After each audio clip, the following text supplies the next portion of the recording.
Evolution is a term to define only one organism, and that's the self. The self is the universe, the self is the Alpha and Omega, God and infinity. And that's the only thing that evolves, because we are all part of the self.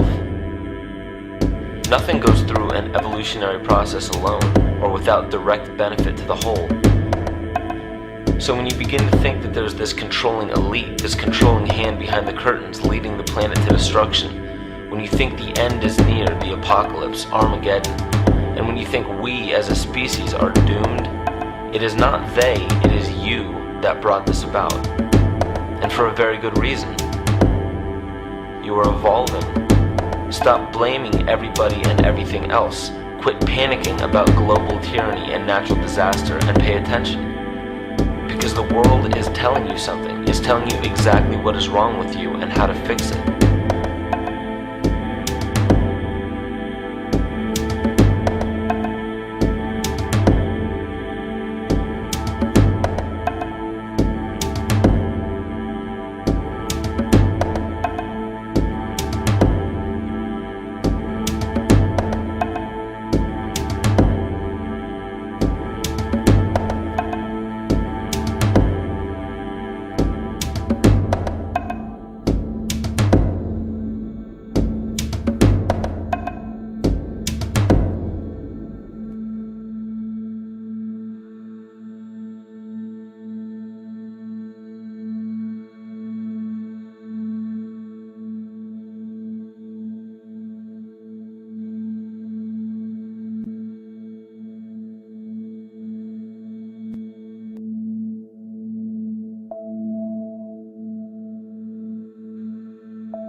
The Earth is believed to have formed 4.6 billion years ago.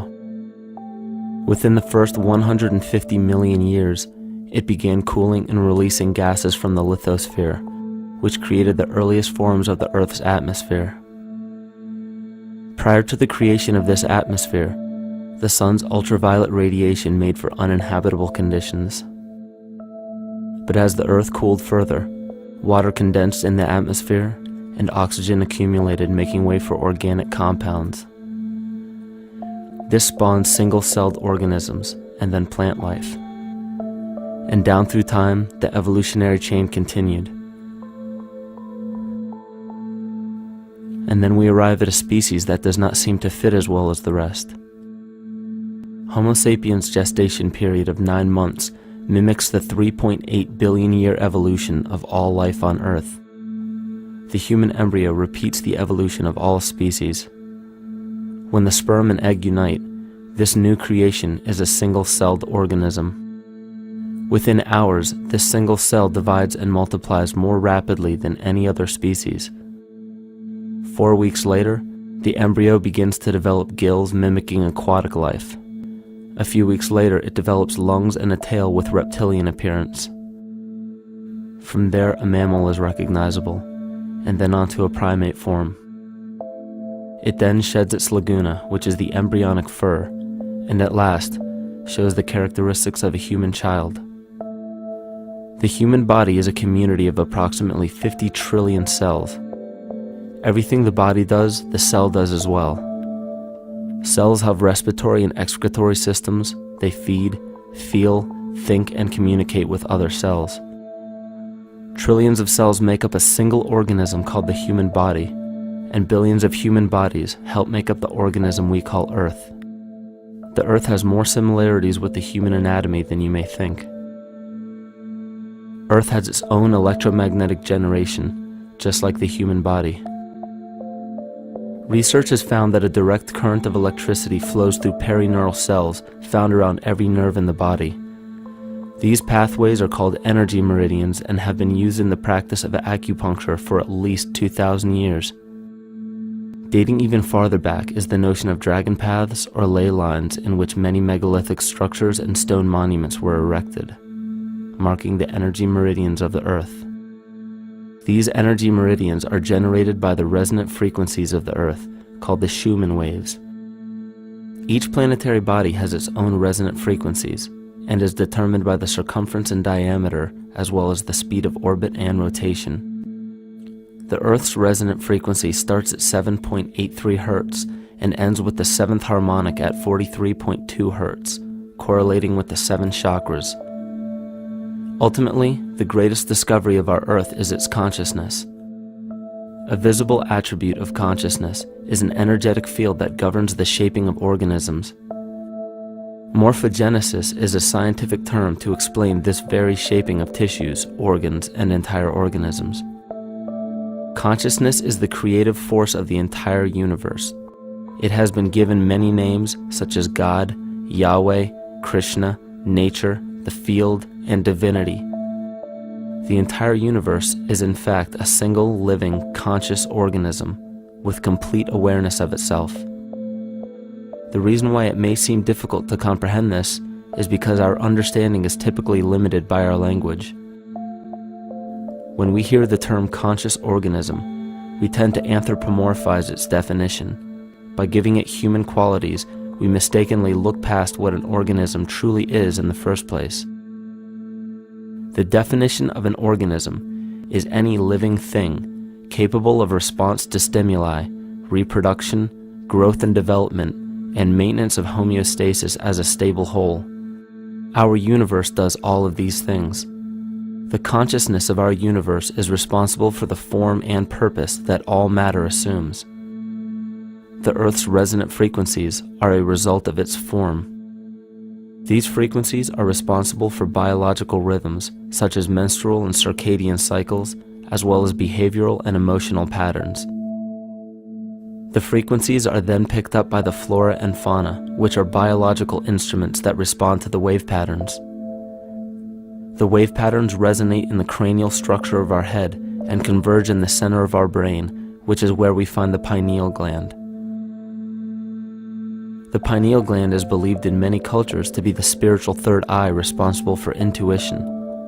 Descartes called it the seat of the soul where mind and body meet.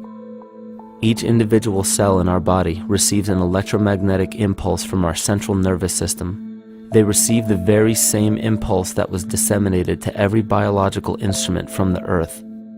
An explanation of our conscious universe has been attempted by religion, science, and philosophy.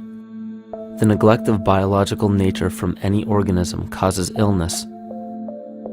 A divorce from nature, exile from Eden, confounding of tongues, they are all symptoms not of a biblical God or deity, but the true self. The greatest and only threat to ourselves is a loss of self, the death of our divinity. As we barrel through history with oceans of information, yet barely a drop of wisdom, we have to understand how we lost ourself.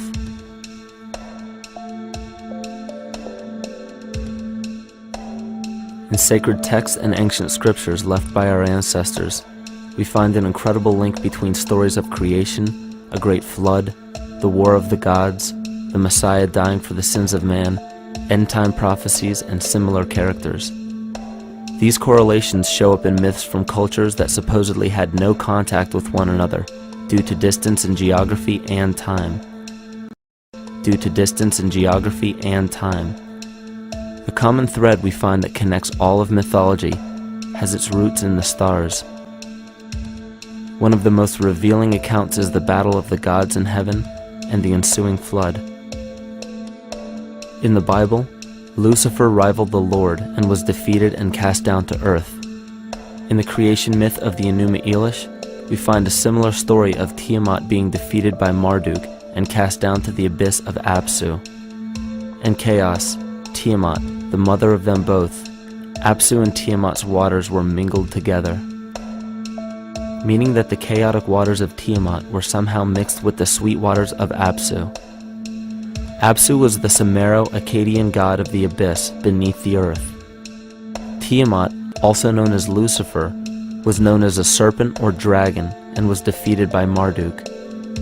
Marduk was the father of Nebo or Mercury, and Mercury is the same mythological character as the Zoroastrian Mithra, the Egyptian Hermes Anubis, and the Gnostic Hermes Christos.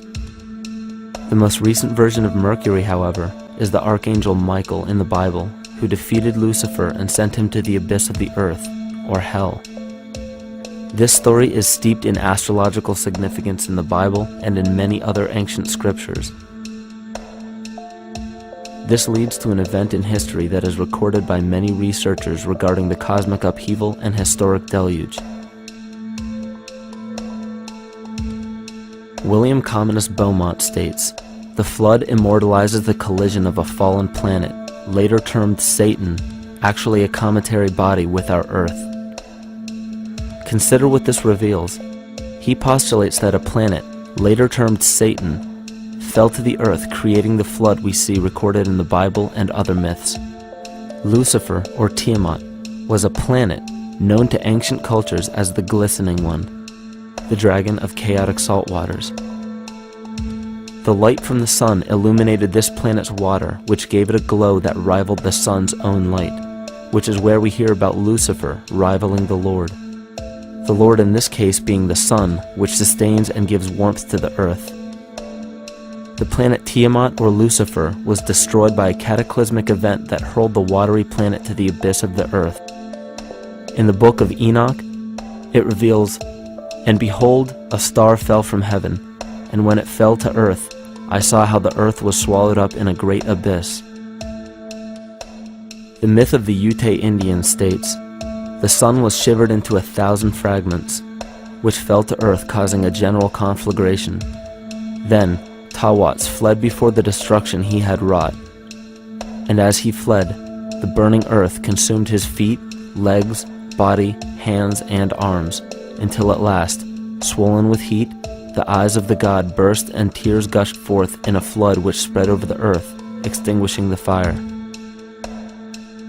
This myth resembles the translation of the Enuma Elish by Stephanie Daly in her book Myth from Mesopotamia, which explains that Tiamat's eyes became the source of the Tigris and Euphrates rivers. As written in the book of Revelations, "And there was a war in heaven. Michael and his angels fought against the dragon, and the dragon and his angels fought back. The great dragon was hurled down, that ancient serpent called the devil, or Satan, who leads the whole world astray. He was hurled to the earth." The Roman mythology of Ovid gives the story of Phaeton, which happens to be another name given to the watery planet Lucifer, or Tiamat. This story reveals that Phaeton was a child of the sun and wished to become the sun for a day. Phaeton attempted this feat, and eventually Jove, who is also known as Marduk, destroyed Phaeton, sending him crashing to the earth in flames and put out by a tremendous flood of water from a river unseen before. The common theme we notice here is that of a saltwater planet, the great dragon, Lucifer, Tiamat, or Phaeton, was defeated and fell to the earth, and now dwells in the abyss known as hell, giving us the outline of the story of Lucifer rising up against the Lord and being defeated and banished to rule the underworld. As we know, however, an outline is but a shell of a story. The inner meaning, the spirit of the myth, comes with a deeper understanding of the essence of each planet, not just the physical planet, but the conscious core, because we know now that the proportions and velocity of a planet gives them their own characteristic frequencies, which govern biological and behavioral patterns. These planets reflect the archetypal psychology of man. In ancient times, probably the most important field of research was the study of the heavens. Galactic bodies and their movement through the sky were known to be symbolic of the inner faculties within human consciousness.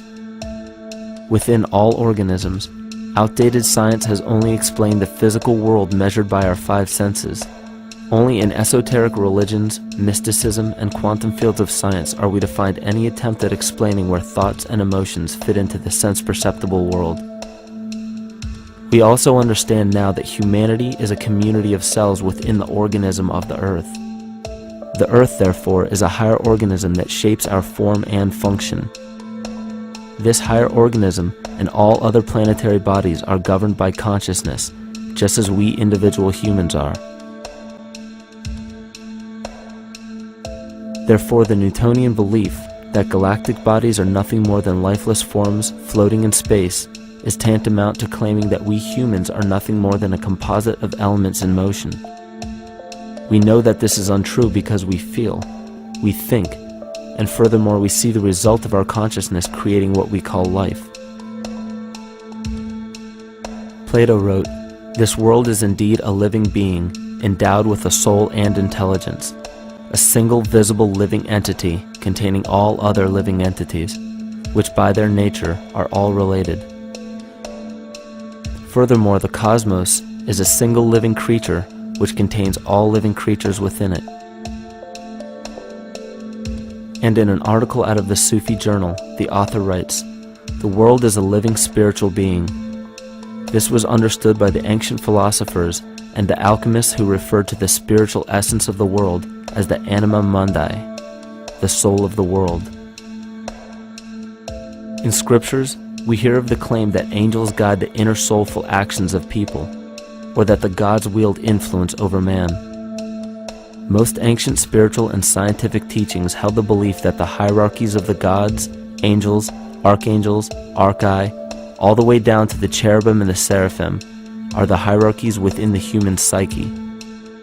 In this way, we must understand that when the whole of ancient myths and sacred scriptures speak of spiritual influence from a higher being, they were speaking of archetypal forces that are inherent within us, not an influence from an external source. This is where we begin to see the relevance of astrology as an ancient form of science that resurfaced in the 19th and 20th centuries under the name of psychology. Friedrich Nietzsche even stated, "As long as you still experience the stars as something above you, you still lack a viewpoint of knowledge." This is astropsychology and maps the inner faculties of the psyche. In pre-Christian times, there were schools known today as the mystery schools or the mystery religions. The messages encoded in the scriptures and ancient archaeology came from adepts of spiritual science. The intent was to teach the initiates the deeper meaning of these myths. What became later termed as Lucifer, Satan, or the devil was representative of the ego which rivals the Lord, the representative of the self. The true self is the epicenter of a person's entire being. It is the total sum of everything that we are. The false ego, on the other hand, is the idea and concept we create about ourselves in the course of our lives, which typically excludes any qualities we don't wish to accept about ourselves. However, humanity has been endowed with the freedom to choose either to obey the true self or to give in to the temptation of the vanity and materialism of the false ego. This is the most notable trait that separates man from animal: our freedom of choice, the choice to follow our concepts and ideals or our natural impulses, the choice to sustain nature or to destroy it. This freedom of choice weighs on the fate of the entire organism that we call humanity. Cancer begins with a group of cells within a community that fail to communicate with the conscious signal of the organism. Those cells begin to grow out of control and spread to other areas of the organism. This very disease is evident in our world today. The cancer upon our earth is the domination of our false ego and our divorce from nature. Collectively, among every human, the cancer upon our earth is the domination of our false ego and our divorce from nature. Collectively, among every human, vanity leads to segregation and competition. Competition leads to fear and greed. Greed leads to deceit and immorality. And immorality is the breeding ground for illness, waging war on our earth. Every act of hatred and destructiveness in our world begins with self-hate and self-destructiveness. And it all begins with a breakdown in communication.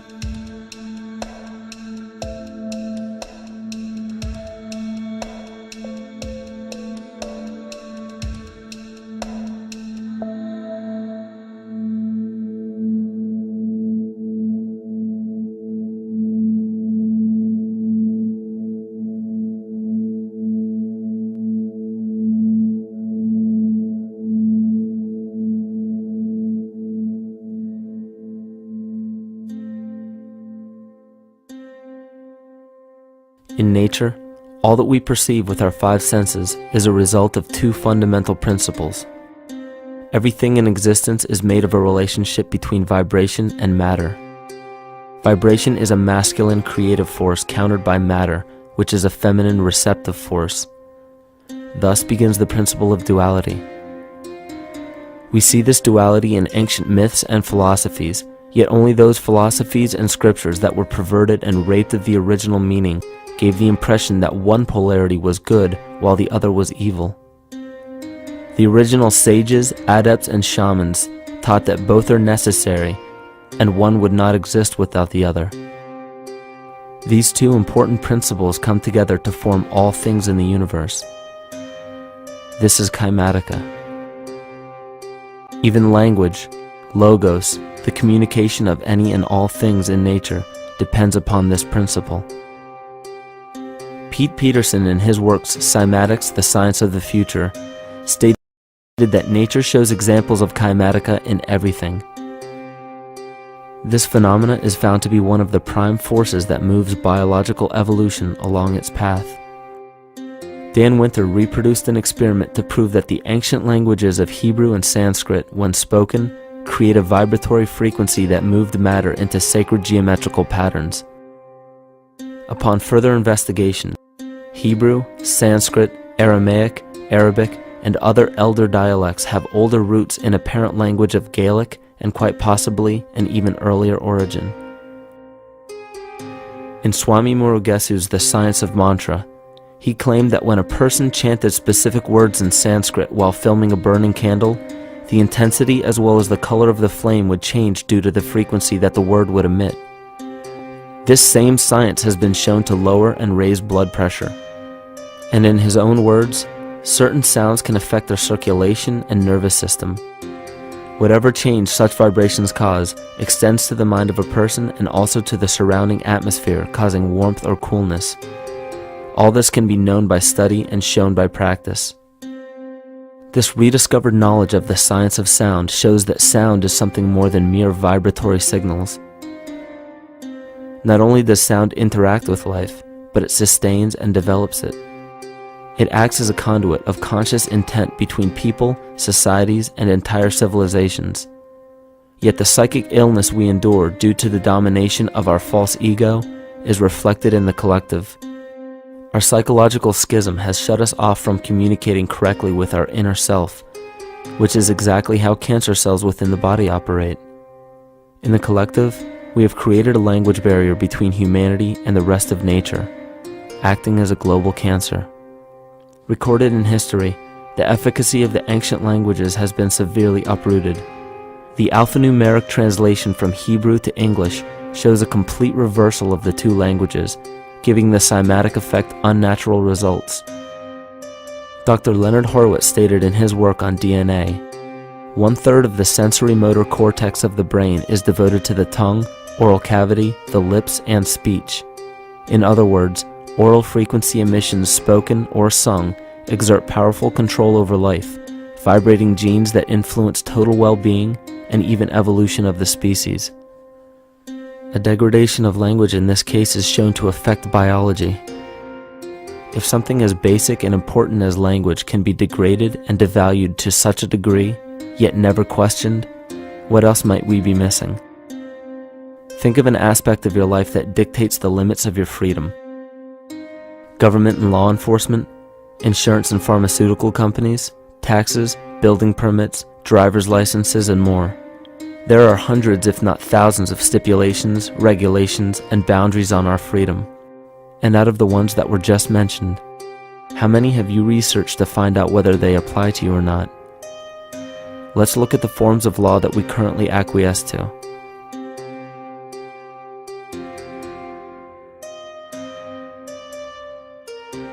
A common misconception among people is that any rule or regulation that governs them falls under one category: law. But there are many other forms of law that people abide by without realizing that they simply do not apply to them. Another misconception is that a nation's constitution gives us our rights. A constitution does nothing more than list the rights that we already have. We are born with inalienable rights, endowed to us by our Creator. They are not given to us, and they cannot be given away. The most a person can do with a right is choose whether to exercise it or not. Maritime admiralty law is what's known as the law of the water. It is superseded by civil law and only applies to those who willingly contract themselves into it. The definition of admiralty law is a body of private international law governing the relationships between private entities which operate vessels on the oceans. Let's look at how and why a form of law that is fashioned to govern corporations, businesses, and vessels has imposed its rule over natural human beings. This is all done through a form of word magic. A simple perversion of language has made it possible to convince people around the world that these alternative laws apply to them. One of the predominant beliefs in modern culture is that licenses, permits, registrations, and other forms of documentation are required to operate motor vehicles, use public roads, build structures and establishments, engage in free enterprise, and much more. Sadly, these beliefs are based on little to no investigation whatsoever, and are false. This belief structure is perpetuated by maritime admiralty law. This form of law was originally created to govern ships docking in foreign nations for the import or export of products and resources. It deals with banking and merchant affairs, not civil affairs. When a product is taken off of a ship and brought into a foreign land, that nation takes custody of the resource and accounts for it with a certificate. That certificate marks the birth date of that product in the custody of the respective nation. Think of why it is supposedly required to have a certificate of live birth in the first place. The Barron's Dictionary of Banking Terms defines a certificate as a paper establishing an ownership claim. So right there, we notice that everyone with a birth certificate is defined as being owned. People are used as collateral with other nations because the U.S. is bankrupt. The United States declared bankruptcy on March 9th of 1933.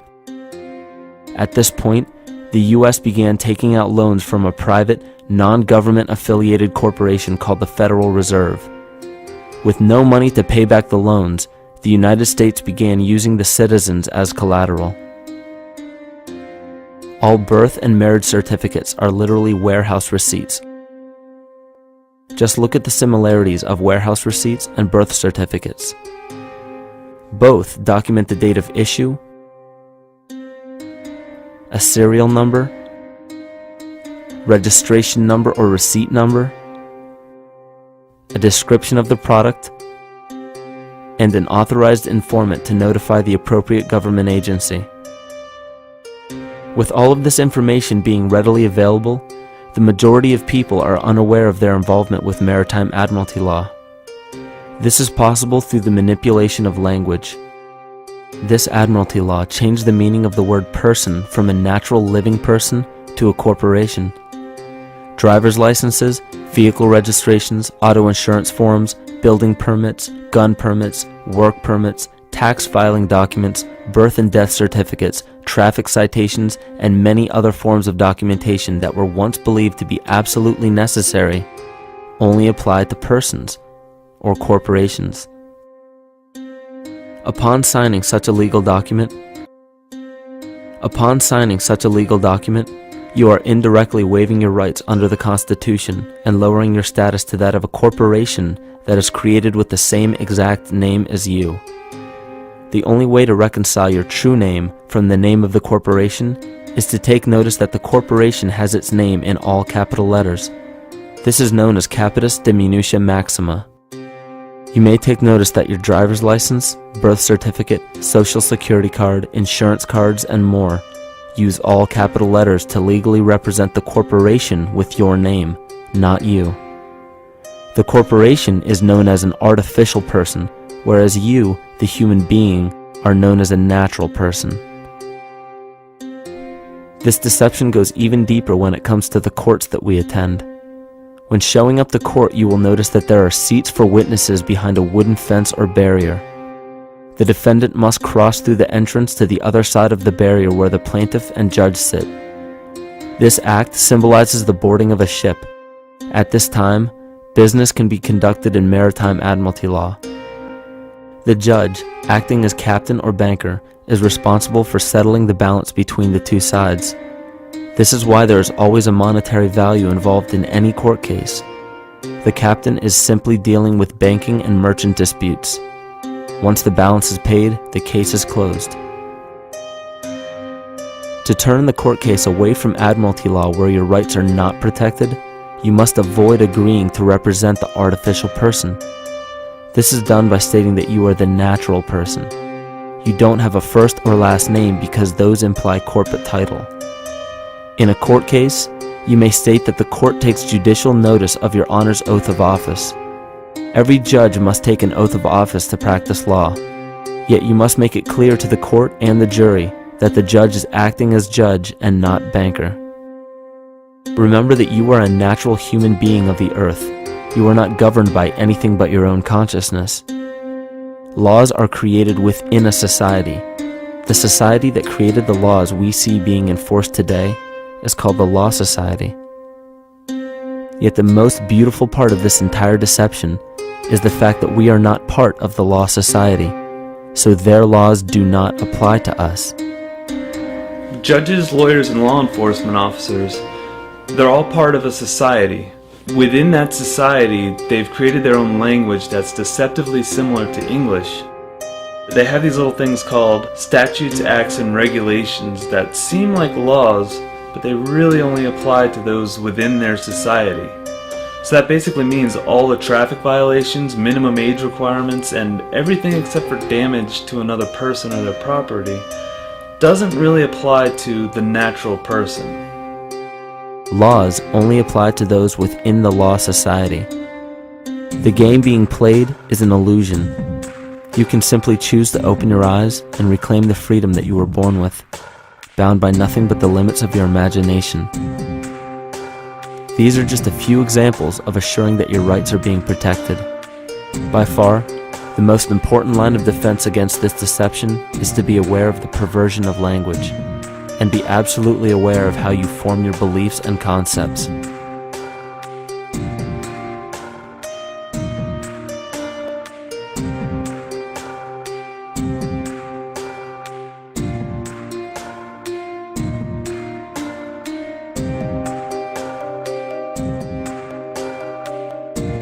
In all forms of the perversion of language, there is a mirror reflection of this in the microcosm of the psyche.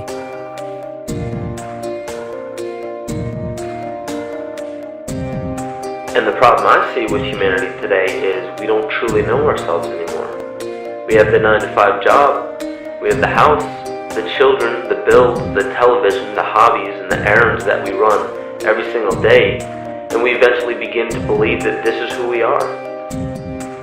But who are we beneath the job title, beneath the status of mother or father, theist or atheist, Republican or Democrat, black or white, man or woman? Who are we? Who are we deep down inside? We don't know, because every time we hear an answer that we don't want to accept about ourselves, we deny it. We'll pass it off and project it onto somebody else and judge them for it. This is repression. And we see what repression can do to us on an individual level, but what about on a collective level of humanity? What happens when the whole world refuses to see what they truly are on the inside?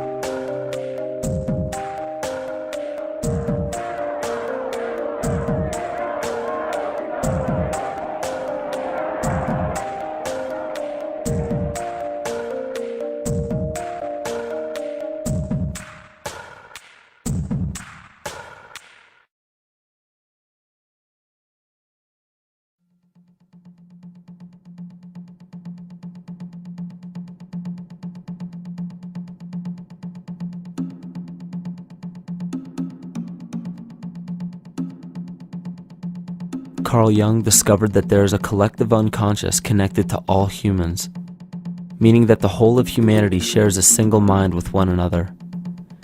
This is evident in the world through accounts of shared mythology and symbols, the study of morphic fields, and with the science of kinesiology. This collectivity is a global example of the unconscious mind of the human body, in which trillions of cells share a similar signal. This parasite, called our false ego, requires a continuous flow of sustenance to survive. food, fuel, and any other form of sustenance is energy. Human consciousness is an electromagnetic field of energy. When this potential energy is utilized, it then releases kinetic energy, which is used to perpetuate the false ego. This scenario occurs in the smallest parasitic organisms, all the way to a collective organism called humanity. A parasite will release chemicals that cause the host to crave the sustenance that the parasite needs to survive. As long as the host is unaware, it will keep feeding the parasite and starving itself. In a similar way, Wilhelm Reich stated that whole societies suffer from a psychosis caused by starving our organic biological impulses. He states that sexual suppression supports the power of the church, which has sunk very deep roots into the exploited masses by means of sexual anxiety and guilt. It engenders timidity towards authority and binds children to their parents. This results in adult subservience to state authority and to capitalistic exploitation. It paralyzes the intellectual critical powers of the oppressed masses because it consumes the greater part of biological energy. Finally, it paralyzes the resolute development of creative forces and renders impossible the achievement of all aspirations for human freedom. In this way, the prevailing economic system, in which single individuals can easily rule entire masses, becomes rooted in the psychic structures of the oppressed themselves. What Reich was showing in this powerful quote is that on a collective level, the suppression of a natural function, whether biological, spiritual, or emotional, will result in an abnormal reaction, a psychic disease. This illness or disease is reflected into the masses through a collective unconscious and acts as an epidemic. Humanity is plagued with an incapacity for freedom, meaning that people en masse lack the ability to govern themselves on a psychic level, and this manifests in the macrocosm as government and organized religious powers, thus opening the throne, our national and individual throne, to anyone and anything.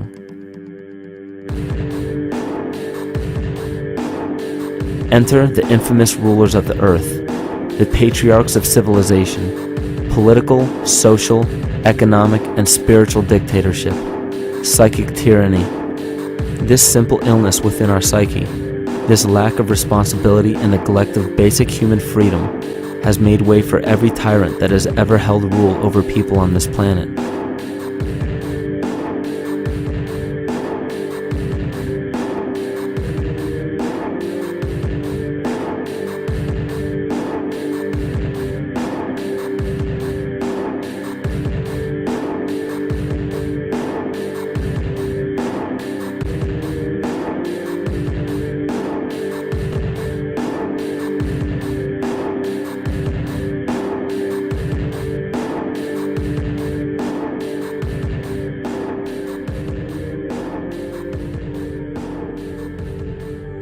But these oppressive tyrants that are demonized by the masses are no different than us. In fact, they are one with us. In the book The Prophet by Khalil Gibran, he poetically states, "I say, as the holy and the righteous cannot rise beyond the highest which is in each of you, so the wicked and the weak cannot fall lower than the lowest which is in you also." Every one of us has the capability to commit the most horrifying sin or show the most beautiful compassion to our fellow man. This is the very definition of an illness within the psyche and soul of man.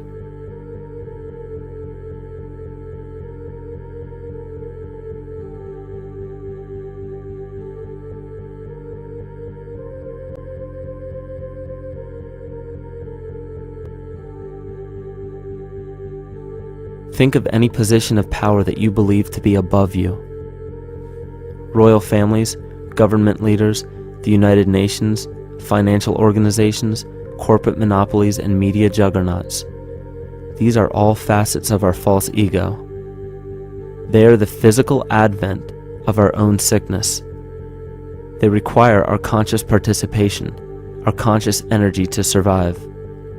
Because without our cooperation, without supplying them with the sustenance of complicity, they starve. Their very nature depends on our desire to be ruled. And a typical symptom of the illness among humanity today is our continuous denial of our illness. Repression. We consistently repress those qualities we choose not to accept about ourselves. This is why it is so difficult to see the false ego and its multiple manifestations for what they truly are.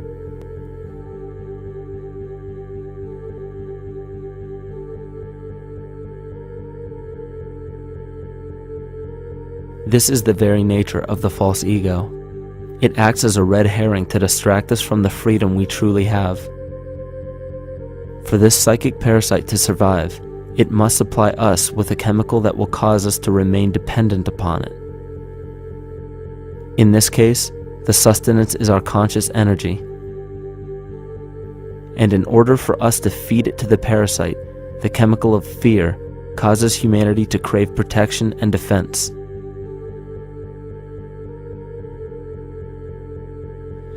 The functions of the body to survive can be broken down to two basic functions for any organism to survive. You have to be able to grow, maintain yourself, take care of your biology, but you also must be able to protect yourself, so that if you're just growing and you can't protect yourself, you'll become food for something else. So the survival involves a balance between growth and protection. Through the history of human civilization and through human evolution, we recognize that our nature is to be in a state of growth, and that our protection is only supposed to be used to, help us out of that threatening moment. You can't be in growth and in protection at the same time. So the significance is, when we see a need of protection, the stress hormones in the body shut off the blood vessels in our viscera or gut, which is the part of the body for growth. Well, the issue is, if you took the blood from the viscera and moved it out to the arms, then you left no blood in the viscera. That means no growth. But you're ready to fight. And when your fighting is finished, then the blood returns back to the viscera and you grow again. But in the world that we live in today, it's 24/7 fear.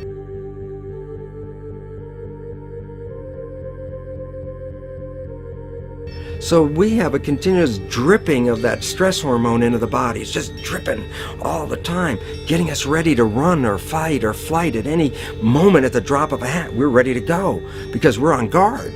Well, the problem is, what does that mean about your allocation of energy? And it says, we're spending most of our energy in protection. You cannot survive if you're in protection all the time.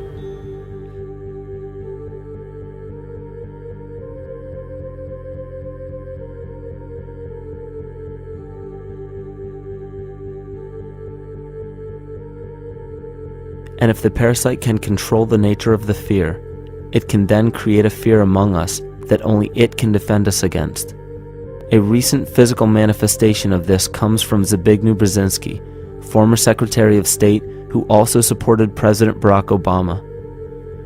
In his book, The Grand Chessboard, he states, as America becomes an increasingly multicultural society, it may find it more difficult to fashion a consensus of foreign policy issues, except in the circumstance of a truly massive and widely perceived direct external threat.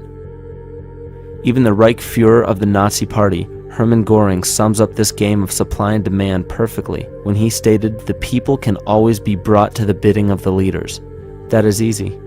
All you have to do is tell them they are being attacked and denounce the peacemakers for lack of patriotism and exposing the country to danger. It works the same in any country. It also works the same in every individual psyche. Just remember that the false ego has only one desire: to become greater and more powerful than the true self. This illness causes us to believe that we are separate from nature. This is why we see such a rise in the dependency of technology. This is why we see such little stewardship for the earth and the environment. And this is why we see bigotry, racism, sexism, and every other form of discrimination possible that leads to crime, violence, wars, and eventually, the global destruction of the organism.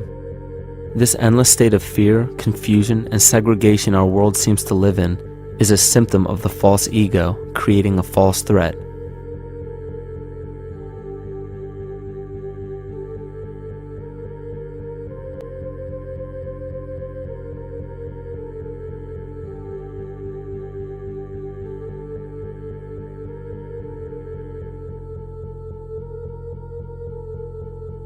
many of the United States presidents have blood relations with each other. The Bush lineage has blood ties to a great number of former presidents. George Washington, Millard Fillmore, Franklin Pierce, Abraham Lincoln, Ulysses Grant, Rutherford Hayes, James Garfield, Grover Cleveland, Teddy Roosevelt, William Taft, Calvin Coolidge, Herbert Hoover, Franklin Roosevelt, Richard Nixon, and Gerald Ford.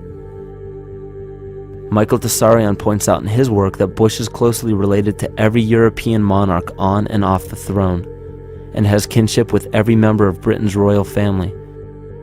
Bush's family tree can be documented as far back as the early 15th century. He has a direct descent from Henry III and from Henry VIII's sister Mary Tudor.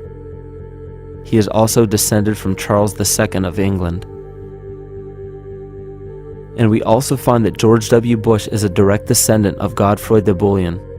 Godfrey was the first king of Jerusalem after he recaptured it from the Saracens, which was the name for the Islamic faith during the Middle Ages.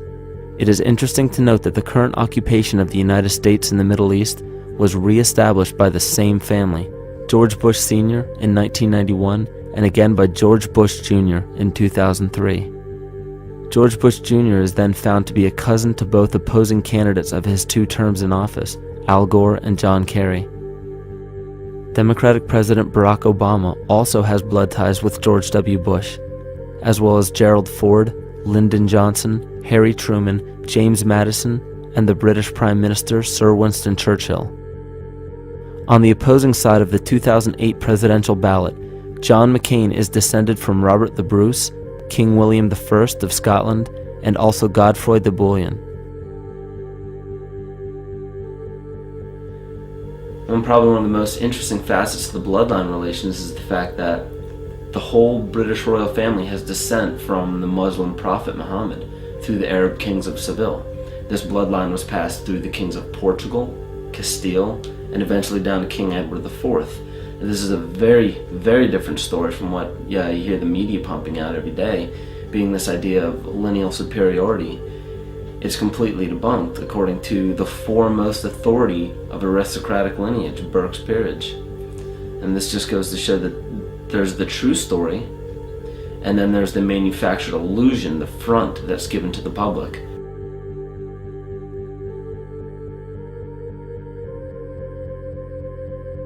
These blood ties go on and are documented thoroughly through literature such as Burke's Peerage and other comparable books. The point of all of this is that we find not just the same people, but the same intent within the people who have held high positions of monarchy, dynasty, aristocracy, and democracy in the past and present, and they are all related by a physical and symbolic link. This bloodline carries the symbol of our illness.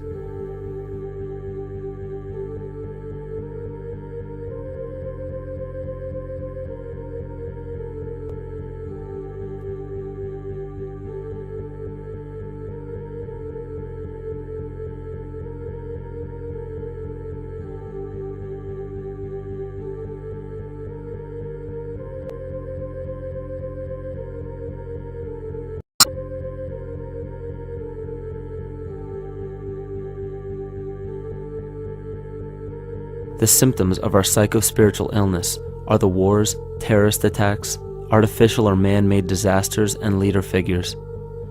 As long as the people remain oblivious to their inner drives and inner nature, they will always fail to recognize why these events take place and why these figures rise to such powerful positions. The reason why we have failed for thousands of years to conquer these archetypal rulers permanently is because for thousands of years we have been fighting the symptoms of an illness and not the root cause. For every corrupt government that falls at the hands of a revolutionary, oppressed people, 2 more will rise in its place every time, because the root cause of a corrupt government does not exist in the individual leading that government. It exists within the psyche of every individual, because an unaware host to a deadly parasite will do anything to avoid accepting his own incapacity for freedom.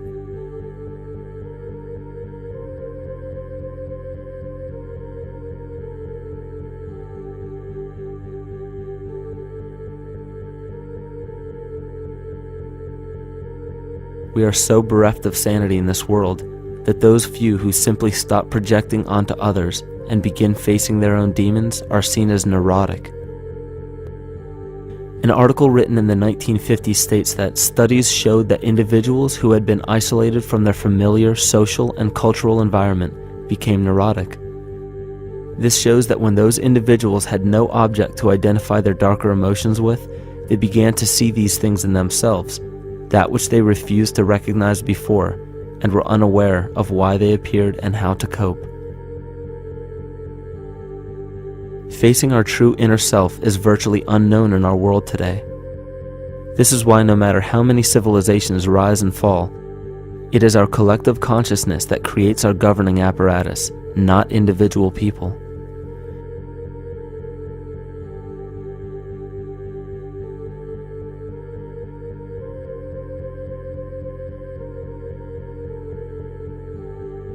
And after countless attempts, you would imagine that people would realize that a physical retaliation may not be the solution. Yet here we are, thousands of years later, with technology that can clone DNA, vehicles that can break the sound barrier and probe the depths of space, and science that can overcome almost any sickness.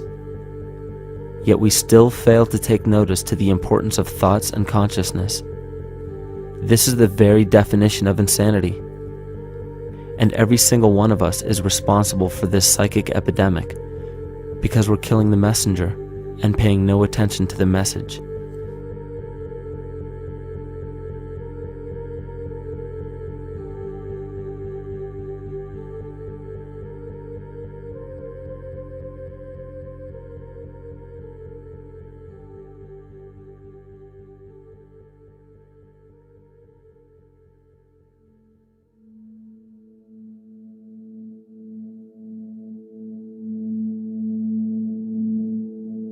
During the 1990s, 3 Nobel laureates in medicine advanced research that revealed the primary function of DNA lies not in protein synthesis as widely believed for the past century, but in electromagnetic energy reception and transmission. Less than 3% of DNA's function involves protein manufacture.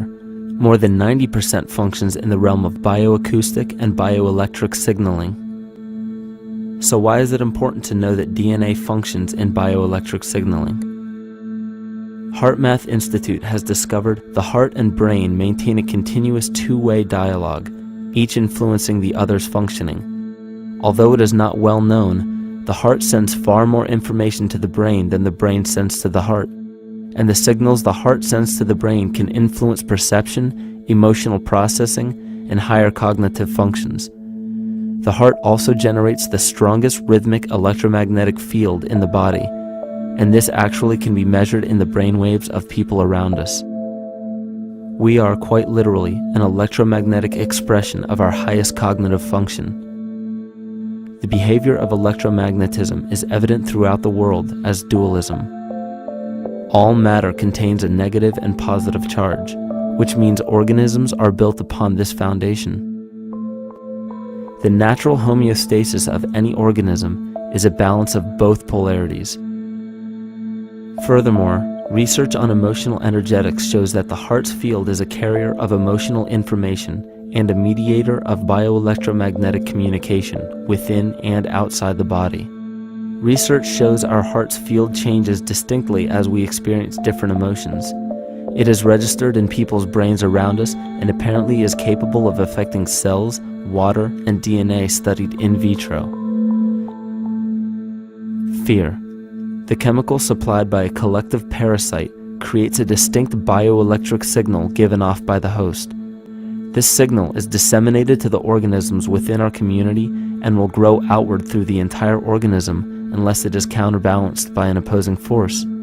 Dr. Fritz Alan Popp discovered that the cells in our body communicate through biophotons, which are tiny particles of light that are single units of an electromagnetic field. This communication system within our body also exists between people in what's known as morphic resonance. This was known by the shamans, sages, and adepts of antiquity. These teachings were commonplace in prehistoric cultures.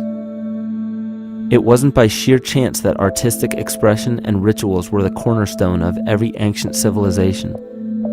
Art was used as a personal method to exercise the shadow content of the psyche and introduce it to the conscious mind. This was very literally viewed as psychic therapy. Ritual was based around astrological dates. As we've learned, the study of the stars and planets reflect our own astropsychology. The shamans would perform rituals on astrological dates that would correlate with a circadian rhythm or a psychological cycle. These rituals kept the human participants aware of their inner self and prevented the repression of psychological content. As long as people were facing their inner demons and accepting them as their own, they were not collectively projecting them into the physical world. If you bring forth what is within you, what you bring forth will save you. If you do not bring forth what is within you, what you do not bring forth will destroy you. The progeny of our psychological disease began growing rapidly after a series of catastrophes forced the collective into a somatic state of fight or flight. This lowered the immunity of the population by introducing a state of immense stress. Our body becomes more susceptible to illness under stress. In this manner, humanity fell ill when entire bodies of land were swallowed up by the floodwaters. This uprooted many tribes, chiefdoms, and civilizations from their homes, and their ritual practices that were used as a conduit for psychic wellness were put on hold in order to survive the catastrophe and seek new homes. The shamans were spread to many new areas of the world. This information has been suppressed. We are made to believe that advanced civilizations such as ancient Egypt and the Mayans of Mesoamerica came about with no prior rudimentary remnants or evidence of evolving intellectual artifacts to bring them to their peak. We are meant to believe that their incredible knowledge of mathematics, astrology, agriculture, economy, polity, and architecture came out of nowhere. This leads many researchers today to the understanding that the origins of these civilizations have been suppressed. Not surprisingly, the force that has guided the suppression of this knowledge comes from the exact bloodline of the political and religious leaders stated previously. These are some of the notable book burnings and suppression of important texts in our history.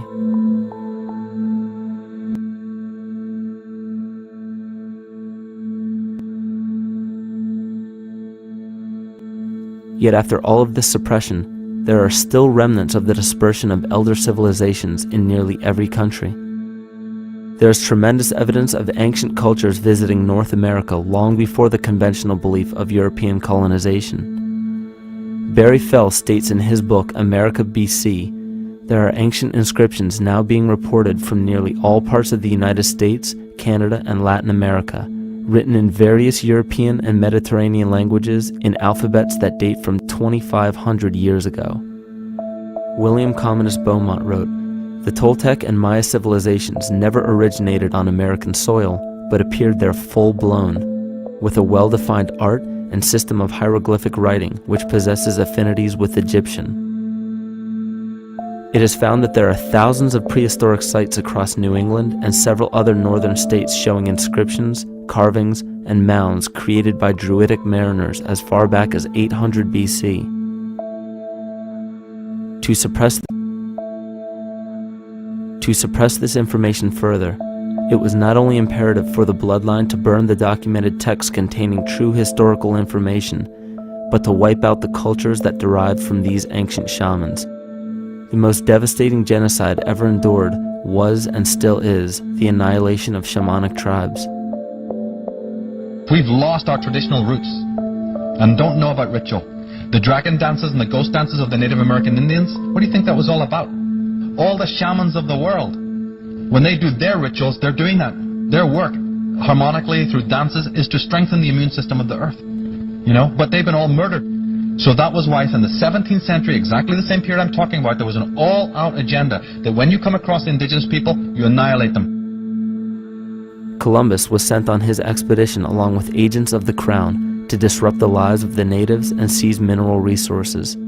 He visited every island in the Caribbean, depleting the gold and taking as many slaves of the native Taino tribe as possible.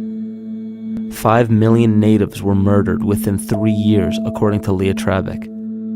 Within 15 years, the Arawak tribe of 250,000 was completely wiped out. The population of the United States prior to European contact was greater than 12 million. 4 centuries later, the count was reduced by 95% to 237,000. From 1494 to 1508, over 3 million people had perished from war, slavery, and the mines. Who in future generations will believe this? I myself, writing this as a knowledgeable eyewitness, can hardly believe it. My eyes have seen these acts so foreign to human nature, and now I tremble as I write. Another agent of the false ego bloodline was Hernando Cortez, who decimated the Aztec tribe and plundered their mineral resources. This again was the case through Cortez's second cousin, Francisco Pizarro, who conquered the Incan Empire in Peru. These atrocities are seen throughout Africa, New Zealand, New Guinea, East Timor, and are still seen today in Canada. This was a deliberate attempt to bury any surviving remnants of the ancient world and our true history. It is a naive mistake, however, to categorize and blame everything and everyone involved with politics or religion for this suppression of knowledge. It is only natural for people to crave spiritual understanding when there are so many manufactured missing links and perversions in the spiritual text today. And due to this void of spiritual wisdom, honest and moral people who are simply trying to understand their place in this world become the prime consumer market for those who wish to exploit this vulnerability. To have enough power to run our own lives, basically. If we look at the New Age movement, for instance, which is another kind of trap in all of this, where people might end up actually. They're looking for something so bad that they're taking all these things that are handed to us or to them, but it's not really based on any real understanding. It's still kind of coming from a religious type of perspective. People are genuinely seeking something new. They're genuinely seeking a new type of spirituality, or to better themselves, or to change something, but this is being hijacked.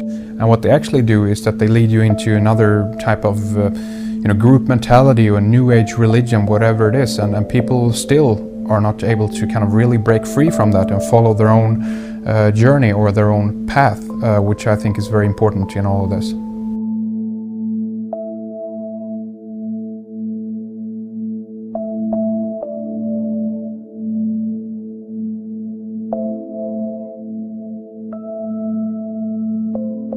In the pre-Christian era, there were several cults of incredible power, most notably the stellar, solar, Saturnian, lunar, and mushroom cults.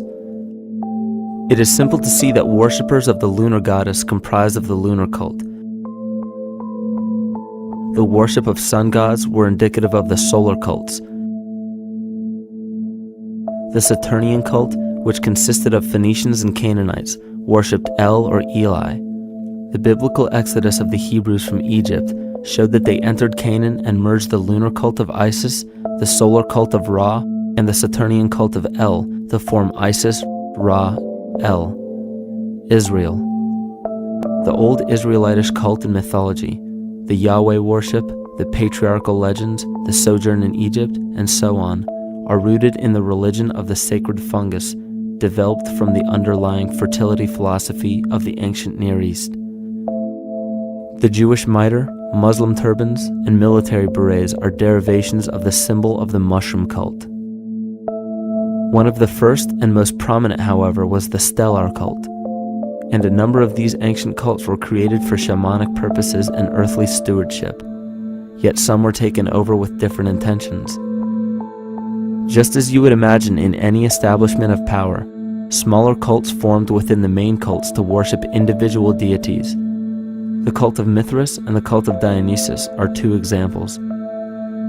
You still today can see the Mithraic or Phrygian cap on the symbol of the seated Liberty dollar, the coat of arms of many countries, the reverse side of the flag of Paraguay, the seal of the United States Senate, and even involved in the solar cult holiday that we now call Christmas. In the cult of Dionysus, many festivals were celebrated, such as the Greater Dionysia, celebrated in Athens around the spring equinox.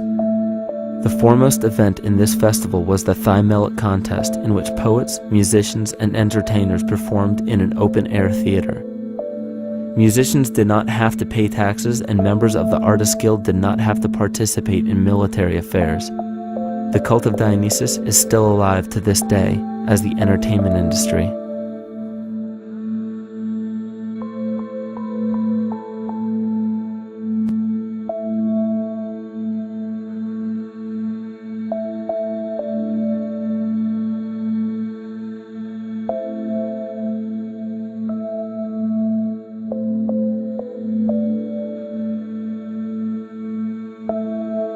These cults still exist in many important positions of power throughout the entire civilized world.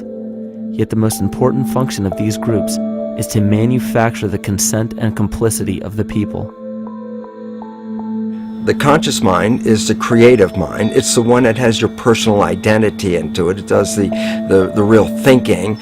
And then there's a subconscious mind. Well, there's no entity in it. The subconscious mind is the equivalent of a tape player. It records behaviors, and then at the push of a button plays a behavior. It's automatic.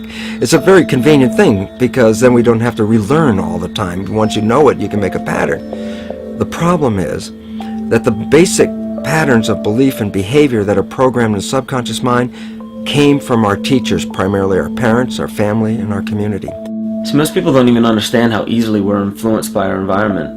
Every person that we encounter, every single situation that we're faced with, every little word that's said on television may not seem too influential to our conscious minds, but your unconscious is designed specifically to let every environmental signal influence you without your awareness.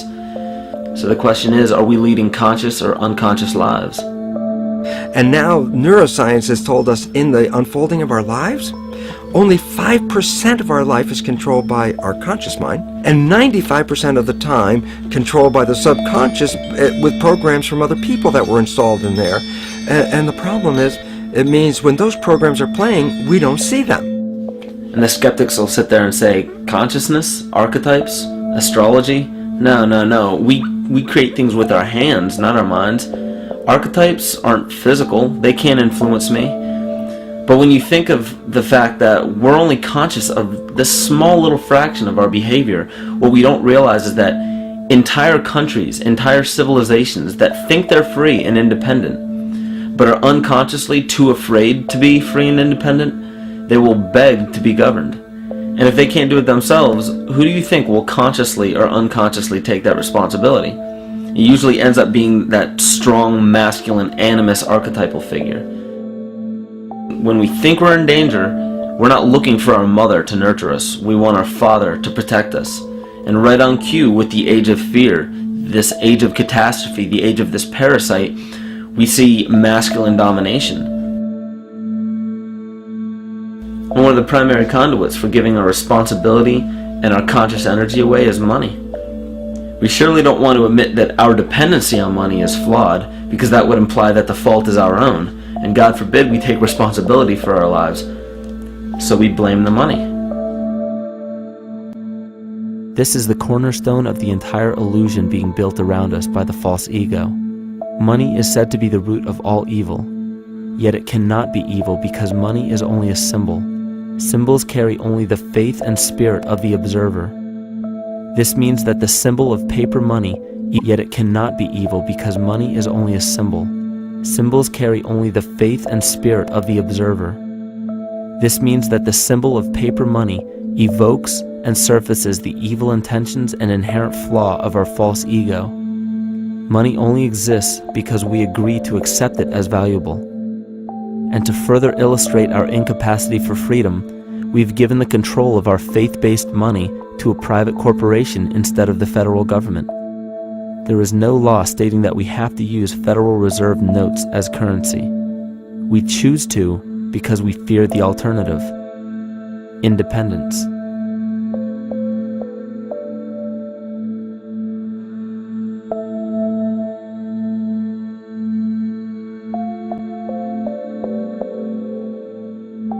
But it's not even really about money, it's about energy, because money is simply this material thing that allows billions of people to crave just one thing and put their energy into the same thing. It's not the plasma TV or the house or the lifestyle or the job or the significant other or the status that we're really after, because we know that we're empty.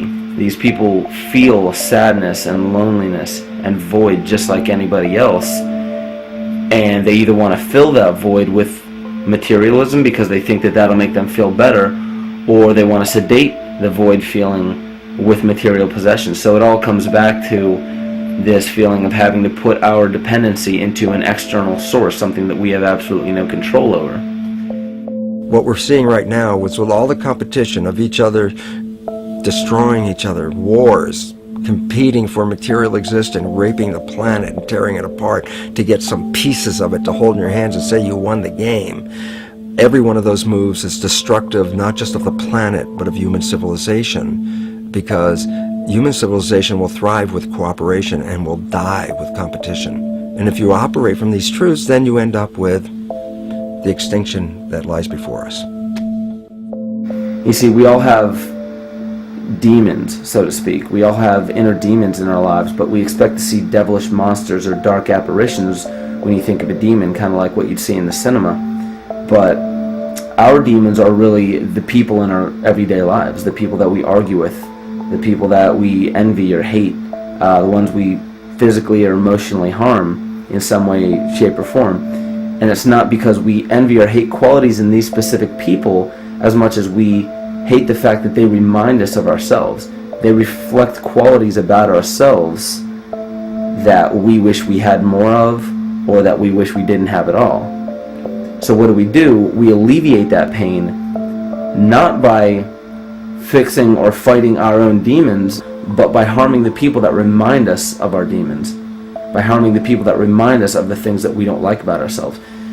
And when we become frustrated that we're not in control of our emotions because we don't really know what's affecting our emotions, we take it out on others. We take it out on absolutely anything else that can show us or act as a catalyst for our hatred.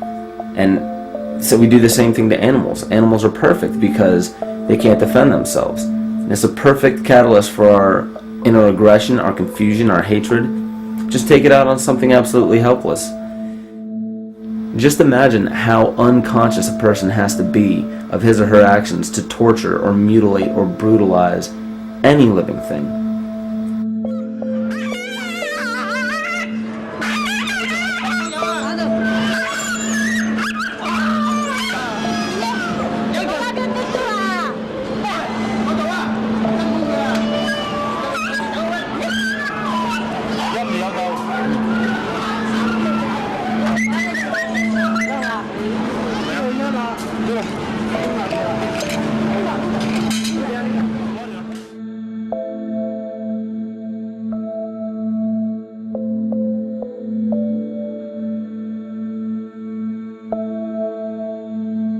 The goat's down and he'll be here and we can, ouch, come on. Ooh, he bit you. Look at his tail. Is it common with your kids maybe? He's a big guy. That's a real.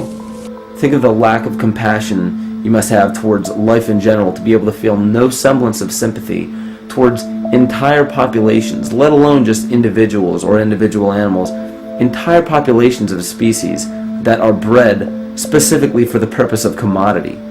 But I'll tell you what's even more dangerous is not so much the people carrying out this cruelty, because that's already been established. That form of hatred and cruelty has already been established and it's already known.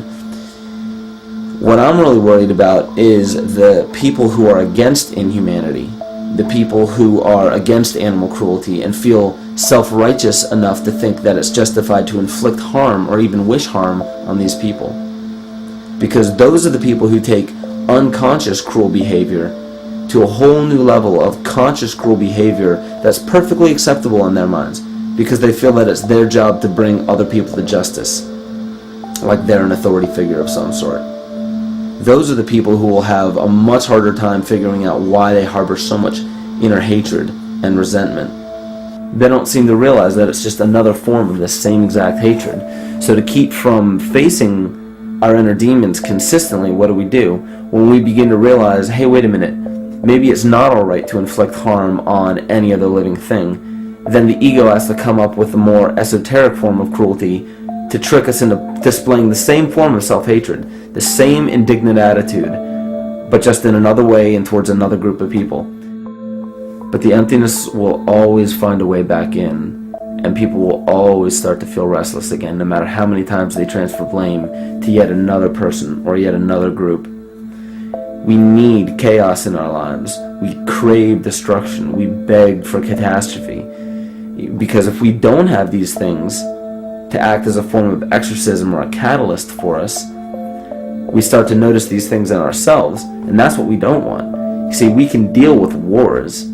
We can deal with terrorism. We can deal with stock market collapse and economic collapse. We can deal with these things. But once we start to notice this chaos within ourselves, that's what we're really afraid of. We'll take 1,000,000 September 11ths over one moment of true insight towards our self-hate.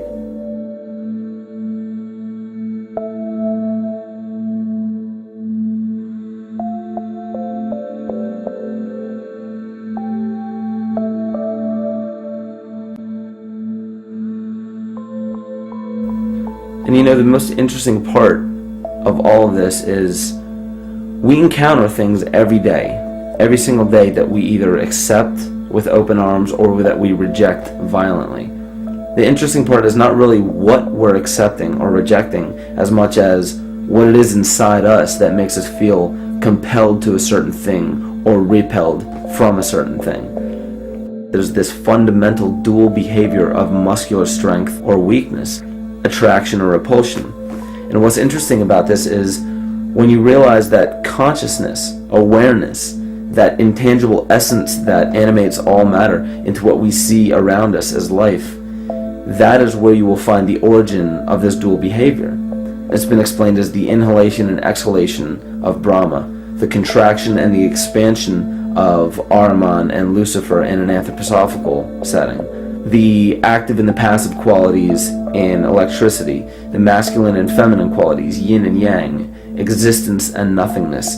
These are all ways to explain the same behavioral process that begins with awareness, it begins with consciousness. And if you get rid of all the images and concepts in our minds of these sayings in your head and just try to feel the difference between the two polarities, you'll begin to notice that all of the different scenarios and possibilities that are playing out in the world all spawn from this common origin. You'll have 1,000,000 people telling you why the Bible is supposedly the Word of God and that you should follow it word for word. And then you'll have another 1,000,000 claiming that it's a form of mind control and not to believe any of it. Everybody will tell you to beware of this or watch out for that. This is good information, this is bad information. And I just have to wonder, what makes anyone an authority figure enough to say that something is true or false? And why are you denying or accepting anything based on the suggestion of another person? Why aren't you making that decision for yourself? Information is information. There's no such thing as good or bad information. It's all what you do with it. I say let everything be your Bible. Give every piece of information, every person, every event or scenario or situation an honest and open mind. Because then it's your responsibility to respond to it in the way that you choose. Not following the herd, not following convention, it's your responsibility. And that's the point when, no matter how many people tell you you're wrong or right, you're not dependent upon their approval. If we at least question our own actions, question our own thought process, and make a conscious decision to what we feel is right every single day, that's what I believe to be divinity. That's true shamanism. And that, to me, is what it really feels like to be alive.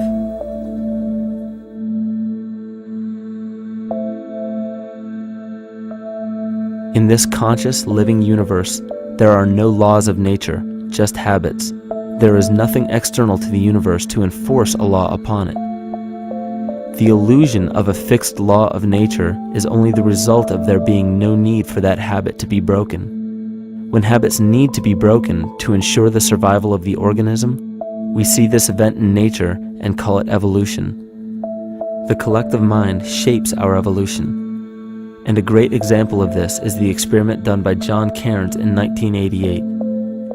His team put lactose-intolerant cells in an environment with only lactose for food. Under a law of nature, every one of these lactose-intolerant cells would have died. But surprisingly, they all survived. Every one of them understood the problem that they were facing and replaced the defective lactase enzyme with a functioning one to utilize lactose for food. If a cell has the ability to decide how and when to evolve because it's facing extinction, then anything can.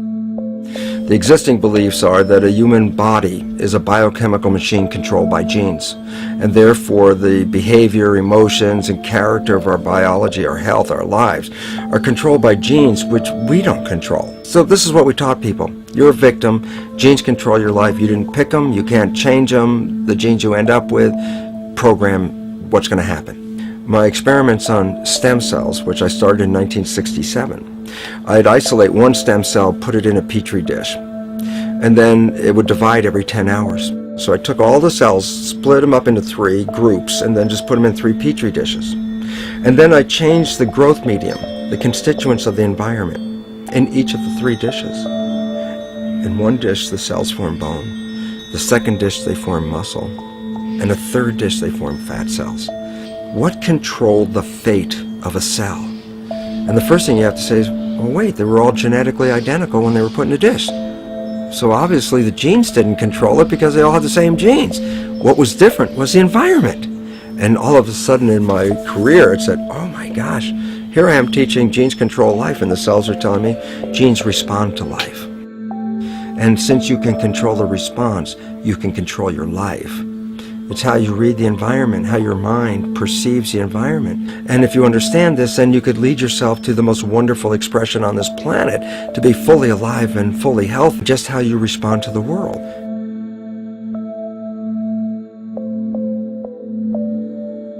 In the face of financial collapse across the world, political and religious wars raging tirelessly, and an ever-growing feeling of being lost and void of meaning, there is a great amount of energy being pushed to the surface of the collective mind.